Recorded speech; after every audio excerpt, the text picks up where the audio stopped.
is Geraldine, and I'm a full-time artist who's working mostly in photography. I graduated from the School of Art Design and Media 3 years ago, and so now I've been practicing ever since. And for money, I do various jobs. So I take on several part-time jobs. One is teaching, so I'm a part-time teacher at NAFA, and I'm also a producer for a couple of people. My practice can basically be split into two main sections. So the first one is, the time period of the first part of practice is mostly when during my final year of school, and also a couple of years after that. So for that period, I was mostly focusing on very personal internal issues.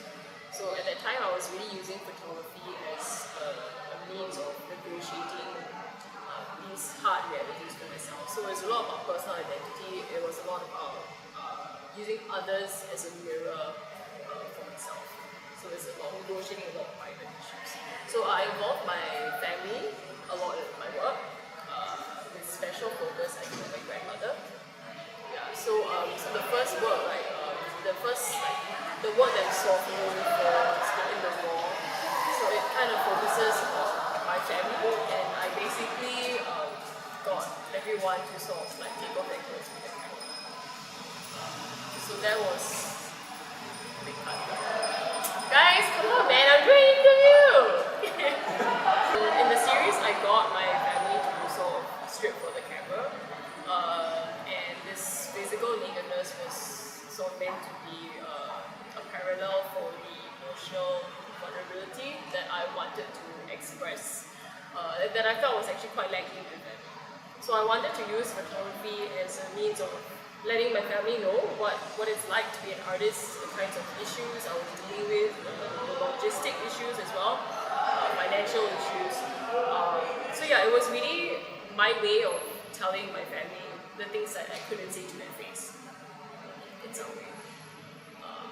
Yeah, and then after that, I also did a body of work on mental illness. So at the time, I was trying to sort of confront my own anxiety. And I involved other people who sort of had their own kind of for lack of a better word, mental conditions. And I was collaborating with them to make an art piece that sort of represented their experience, and also included a write-up, their own statement about it. And so after that, I was kind of done with talking about myself. So here comes the second part of my practice, which is very heavily focused on Singapore issues. No surprise, right? Everyone is working on Singapore issues, with particular focus on land and space issues. And I do this in several ways, using the camera differently, with different kinds of, I would say different levels of confrontation with this issue of land and space. So there's this body of work called This City by Any Other Name, as well just as White, a long title, reference to Shakespeare, so it's basically a very introspective kind of work. So it's me going around, wrecking places, large landscapes. So now I'm dealing with bigger environments, and I'm thinking about the forces that sort of impact how land is used here. So the way that I crafted the images doesn't necessarily address the actual politics that I'm talking about. So it's more to make people slow down and think about the environments that are in Singapore that have been crafted. So I would say that the more confrontational body of work is under the guise of surface, where I'm going around with a friend and we are actually painting over weather-worn public spaces and objects. The story for this work is actually quite interesting, because we actually got arrested. So I actually had to change the approach of the project halfway, because I didn't want to risk getting anyone else arrested for the second time. So when I started going about this, we actually were painting on surfaces like roads and state signboards and all that kind of thing. But then we got busted for trespassing. So after that, I made sure that the paint was not permanent, and I just cleaned up everything after the shot was done. Yeah, so like for me, the project, I think is a little bit more specific. I was trying to address graffiti laws, and also think about this, think about, I guess, the lack of, I wouldn't say power, but I guess the lack of agency that the public actually has on public space and property. Like, public really equates to the state here. Like, nothing here is really like the people. Yeah, in that sense. Yeah, I'm generalizing a little bit, but yeah, something along those lines.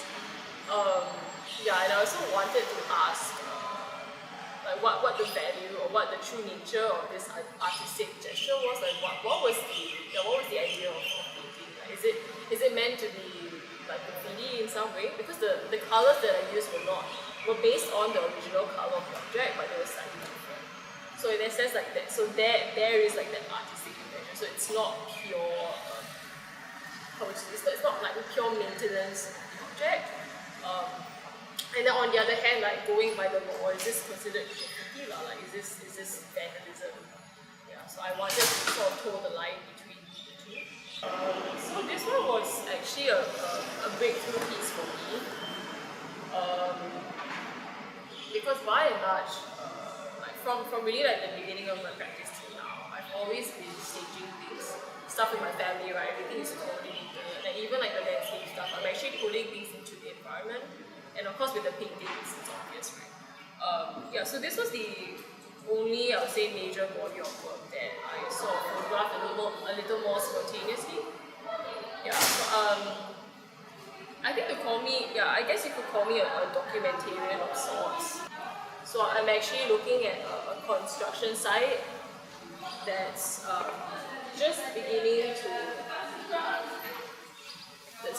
to sort of clear out the trees, and it's like prepping the land for building, like commercial buildings.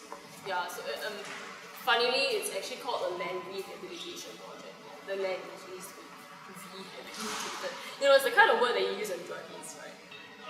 So my inspiration for this actually came from a time when I was actually jogging past this place, and I saw the machines moving in daylight, and I thought that, wow, it's actually a really sort of nice, hypnotic kind of motion that I wanted to capture. And so and then I realized that it's also one of the few construction sites that work at night, for a few hours until about 9 p.m. or so.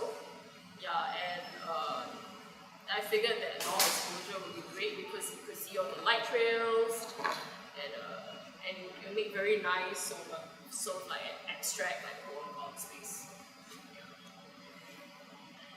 And I decided to do a book for this. I mean, this is like really my second, I would say, proper book project. Just that the first one wasn't published. But yeah, I decided to use a book for this because I think the flipping of the pages is actually quite important to experiencing like the rhythm that I wanted to convey in the work. There's also a lot of like back forth of things going on in the book. I'm not sure if people notice it, but at least that's the way that I sort of laid out the images. And I like that with the book, you don't have to necessarily view images linearly. You can always start from any point, you can jump from place to place.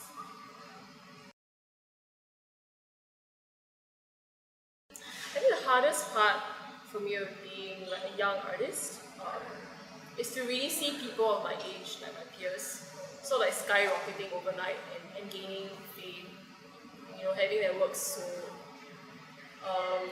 Yeah, and I've really had to struggle with that because it's very hard to make money as an artist. Like, if you want to be a full-time artist, it's very hard. So unless you're like the sort who like sells out.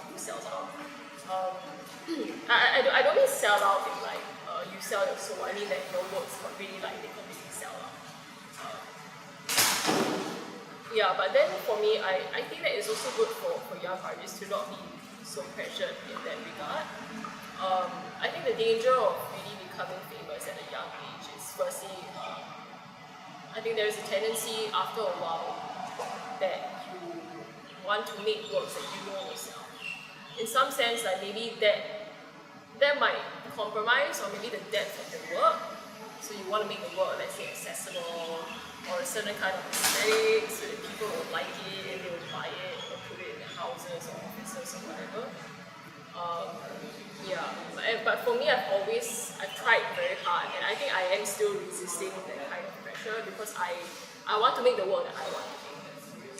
So to young artists, I would say don't be in a hurry to make it big, to hit your peak.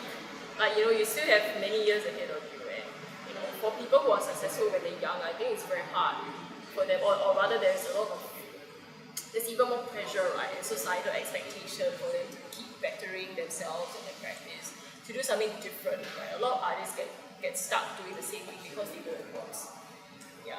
So don't be in a hurry. I know Singapore puts a lot of pressure on young artists, like they always, shouting about, oh, this is the youngest artist we get in the Biennale, this young artist sold this much, and blah blah blah, but I think just ignore that and really focus on what's inside you. So be honest about your work. Don't try to be someone you're not. Or try to or do work only because it's trendy. Or curators will like it because of certain keywords that you use or that kind of thing. So I would say just be honest and good work I think travels by itself. You have to put it out there, right? I mean, you can't keep it to yourself, but no one knows about it. I mean, but if you talk to people and just be sincere about the way you approach your work, I think that speaks more sales because